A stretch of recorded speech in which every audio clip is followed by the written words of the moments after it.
sekalian, mari kita hadapi ya tantangan-tantangan kehidupan ini dan jangan larut dalam kerisauan dan kegelisahan. Karena larut dalam kegelisahan itu hanya akan mematikan hati, mematikan rasa, dan mematikan kesehatan berpikir kita. Alhamdulillah, saudara-saudara sekalian, para teman-teman, para sahabat, para yang mengikuti acara ini, kita kembalikan pada perjalanan perjuangan kehidupan kita, terutama di dalam pergaulan-pergaulan yang kita jalani. Dalam pergaulan-pergaulan yang kita jalani ini, kita sering sekali memiliki teman, memiliki saudara, memiliki kawan. Ada yang setia,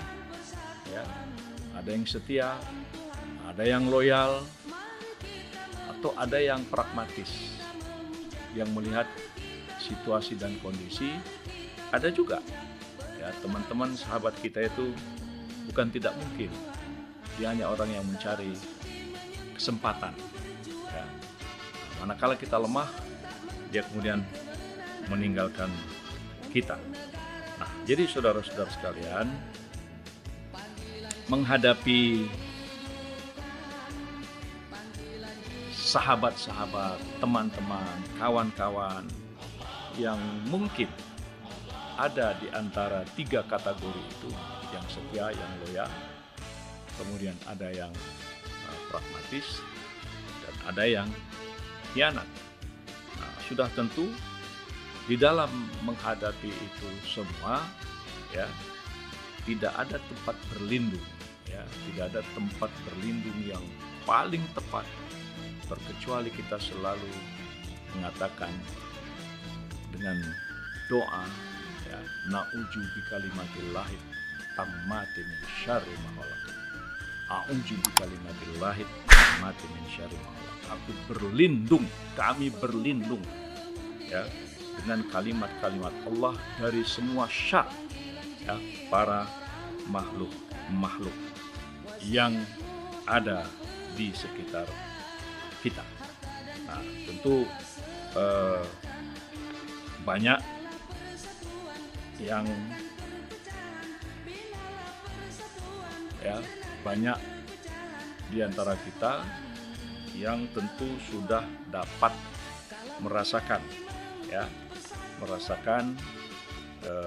akibat-akibat berteman, bersahabat dengan yang setia dan loyal, dan juga mungkin banyak juga di antara kita bersahabat atau berteman dengan mereka-mereka yang pragmatis atau mereka-mereka yang meninggalkan kita di saat sedang susah. Nah, saudara-saudara sekalian, memang seorang teman itu tidak bisa dianggap teman sampai ia diuji dalam 3 kesempatan. Nah, jadi seorang teman itu tidak bisa dianggap teman sampai ia diuji dalam 3 kesempatan dalam aspek apa saja dalam kehidupan ini. Pertama, di saat membutuhkan. Jadi seorang teman tidak bisa dianggap teman sampai ia diuji dalam 3 kesempatan. 1, di saat membutuhkan. Jadi dalam apa saja bidang kehidupan yang kita jalani, bidang politik, bidang profesi, dalam bidang bisnis, dalam bidang pergaulan, hidup bertetangga, hidup berteman, kita diuji dalam 3 hal. Pertama adalah bagaimana di saat kita sedang membutuhkan itu, Nah, di saat kita sedang membutuhkan, kira-kira bagaimana yang disebut dengan teman-teman kita, kan? Kemudian yang kedua adalah pada saat teman-teman itu di belakang kita, apakah dia ada membela atau dia menggunting dalam lipatan, atau dia melakukan skenario pengkhianatan terhadap diri kita. Atau yang ketiga adalah bagaimana dia setelah kita tiada. Apakah dia masih mau berkunjung pada keluarga, bersahabat, apakah dia ingin bisa meringankan beban. Nah, saudara-saudara, kita semua diuji dalam 3 kondisi itu yang namanya berteman dan bersahabat dalam kehidupan. Jadi disinilah perlunya kita membangun, katakanlah komunitas, membangun taklim, ya, membangun kehidupan berkeluarga yang lebih akrab antara satu dengan yang lain, bagaimana kita membangun komunitas sosial dalam kehidupan bertetangga. Ya, semua itu adalah bagian dari ikhtiar-ikhtiar bagaimana kita bisa menjadi seorang teman, ya, menjadi seorang teman yang betul-betul berada di dalam kapasitas yang kita sebut karib, ya, sahabat karib dalam kehidupan. Nah, dengan demikian, saudara-saudara sekalian, kita mengapa memerlukan kualitas teman, ya, dalam ujian-ujian pergaulan, ya, semata-mata karena memang kita ingin hidup dalam membangun peradaban, ya, membangun persaudaraan, ya, yang kita sebut dengan ukhuwah, ya, kemudian membangun kehidupan bersama, amal jama'i, ya, membangun kejamaah, membangun kebersamaan, mempersatukan, ya, bagaimana kita di dalam suasana yang berbeda-beda, ya, mungkin berbeda pikiran, berbeda pendapatan, berbeda latar belakang, ya kan, tetapi dengan keimanan yang kita miliki, ya, kita bisa menghimpun kebersamaan dan kekuatan. Jadi merajut suasana kebersamaan. Kita selalu mencari titik-titik persamaan, ya, mencari kalimatun sawa, mencari bahasa-bahasa yang sama, ya, sehingga bisa saja kita berbeda latar belakang organisasi, berbeda latar belakang pendidikan kita, ya, tetapi karena kita ada dalam satu kepentingan membangun kekuatan umat, membangun kekuatan jamaah, membangun kekuatan bangsa, ya, mengutuhkan rasa persatuan kita bernegara, ya. Kalau kita di Indonesia, bagaimana mengukuhkan persatuan Indonesia, ya, sudah tentu inilah bahasa-bahasa bagaimana kita mengukuhkan pertemanan, bagaimana kita mengukuhkan rasa persaudaraan di antara sesama kita. Nah, karena memang kadang-kadang saudara-saudara kalian, ya, orang cantik itu tidak selalu orang baik, tapi orang baik itu selalu cantik. Nah, ini yaitu tinggal bagaimana kita menghayatinya, ya. Jadi orang cantik tidak selalu orang baik, tapi orang baik selalu cantik, gitu, ya. Tapi ini belum dalam pengertian yang bahasa hati, ya, bahasa keimanan, ya, bahasa keimanan. Nah, saudara-saudara sekalian, dari awal kita diingatkan tentang harus kuat dalam menghadapi segala keadaan, bertahan dalam segala keadaan, dan terus-menerus, ya, menyebarluaskan dalam gagasan-gagasan kita. Itulah yang disebut dengan kesabaran itu, ya. Jadi kita akan terus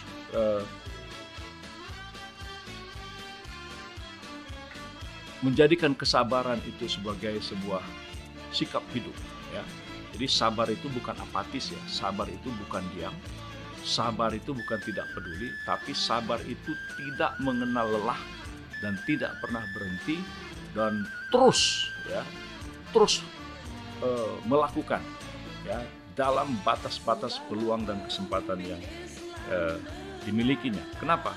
Karena kita harus terus bersabar ya. Bila perlu sampai kesabaran itu merasa lelah dengan kesabaran kita. Dahsyat kan? Jadi kita terus bersabar dalam menghadapi situasi apapun ya, sampai kesabaran itu sendiri merasa lelah dengan kesabaran yang kita miliki.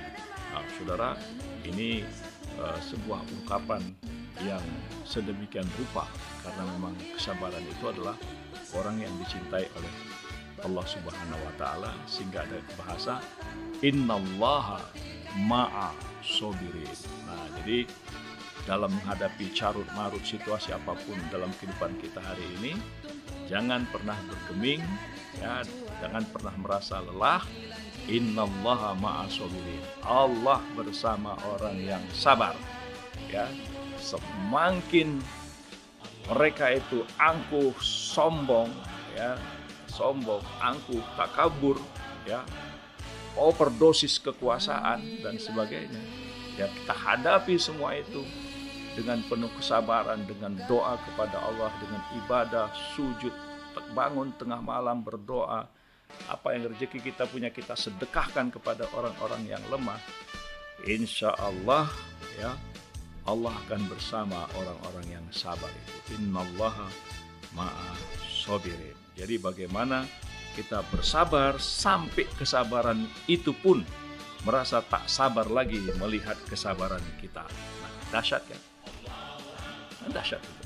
Jadi inilah tuntunan ya, tuntunan kita di dalam hidup. Jadi nggak ada istilah bang bagaimana ini situasi begini, udahlah kita ini saja, nggak boleh begitu ya. Jangan pernah lemah. Kalau kita sudah mengucapkan bismillah, kalau sudah mengucapkan asyhadu alla ilaha illallah, nggak ada rumus kita harus lemah ya, kita harus yakin karena Allah tidak akan pernah menyia-nyiakan sekecil apapun niat baik yang akan kita lakukan, walaupun resikonya itu sering tidak membuat hati kita nyaman ya. Jadi saudara-saudara sekalian, yakinlah bahwa selalu ada cahaya Allah ya, selalu ada cahaya Allah ya bagi orang-orang yang memang ingin berjuang di jalannya. Nah, hanya saja saudara-saudara sekalian, sekali lagi ya, kita jangan pernah terlena, jangan sempat mengambil keputusan kita ketika sedang marah ya.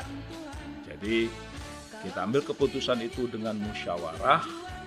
Nah, musyawarah itu adalah keputusan yang diambil karena ada perbedaan. Ya, jadi musyawarah itu karena ada perbedaan. Kalau sudah tidak ada musyawarah, nah itu pasti di sana ada otoritarianisme. Ya.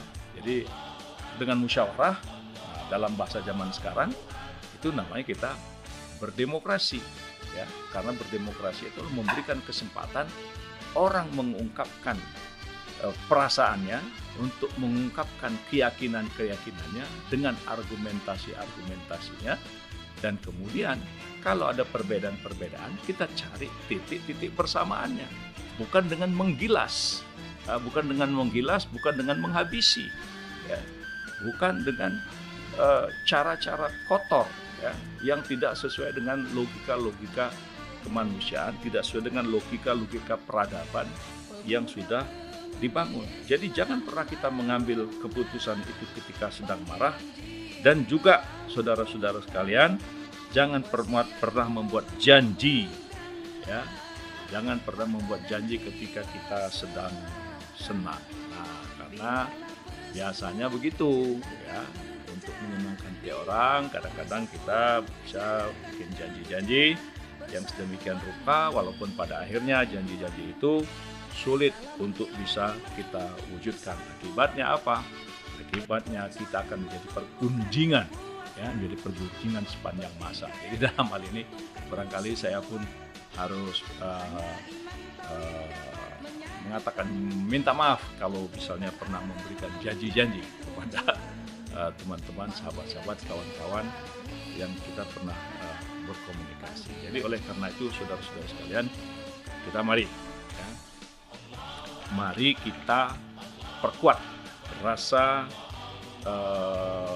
rasa ukhuwah, ya, rasa persaudaraan kita untuk membangun kekuatan bangsa ini menjadi bangsa yang satu, menjadi umatan yang wahidah, ya. Jadi kalau saya mengatakan umat ini berarti seluruh umat manusia yang ada dalam kehidupan kita bernegara dan berbangsa ini, ya. Jadi kekuatan umat itu adalah mempersatukan bangsa ini, ya. Jadi kita harus bisa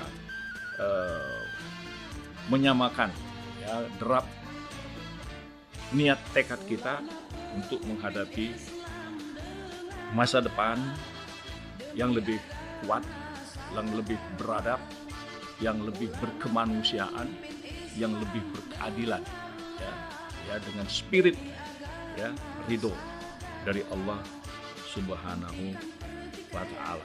Nah, jadi oleh karena itulah maka saudara-saudara sekalian, inilah tantangan, ya, inilah tantangan dalam kehidupan kita yang kita sendiri harus dimulai dari kita sendiri, ya.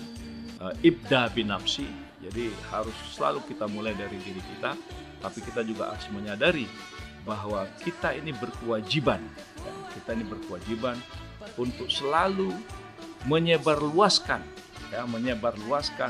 cahaya Allah, menyebarluaskan kalimat-kalimat Allah, menyebarluaskan hukum-hukum Allah di dalam kehidupan ini, menyebarluaskan ajakan-ajakan Allah agar kita menjadi manusia yang betul-betul manusia, ya. Dan kita juga mengajak bagaimana rasa kebersamaan, rasa persaudaraan, rasa persatuan itu bisa lebih baik dari hari-hari kemarin. Karena kita harus menjadi orang yang beruntung.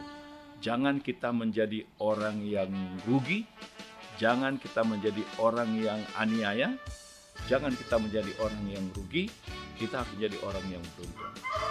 Apabila hari ini, ya, lebih buruk dari hari kemarin, berarti kita orang yang zalim, kita orang yang aniaya, ya, kita orang yang masuk dalam perangkap kebodohan. Tapi apabila hari ini itu ternyata sama dengan hari yang kemarin, itu pun dikategorikan kita termasuk orang yang rugi karena kita tidak bisa melakukan sesuatu ke arah yang lebih baik.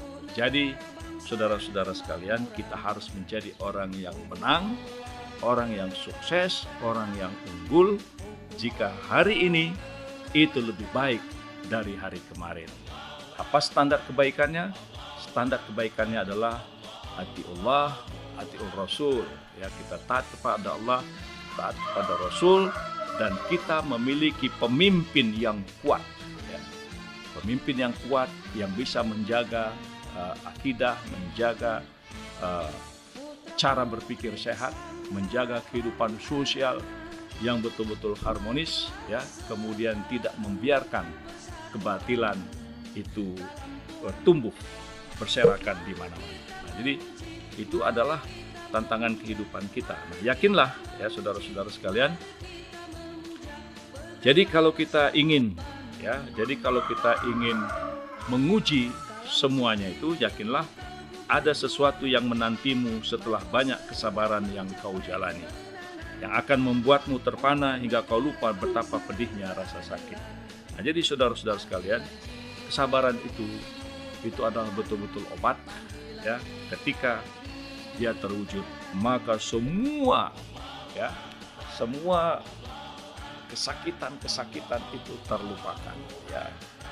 Ratusan tahun, ya, dalam bahasa politik kita terjajah, tapi begitu dikumandangkan proklamasi kemerdekaan, maka semua penderitaan itu terasa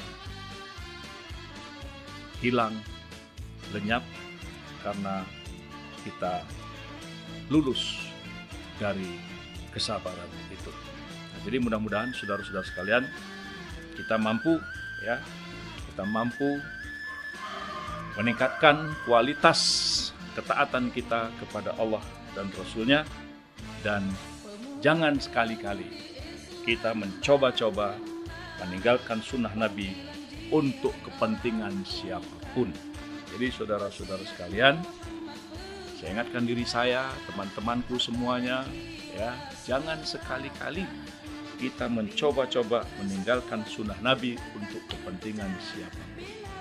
Jadi jangan gara-gara ya untuk mengejar ya kesenangan-kesenangan saat, ya, lalu kita korbankan keimanan, kita korbankan harga diri, kita korbankan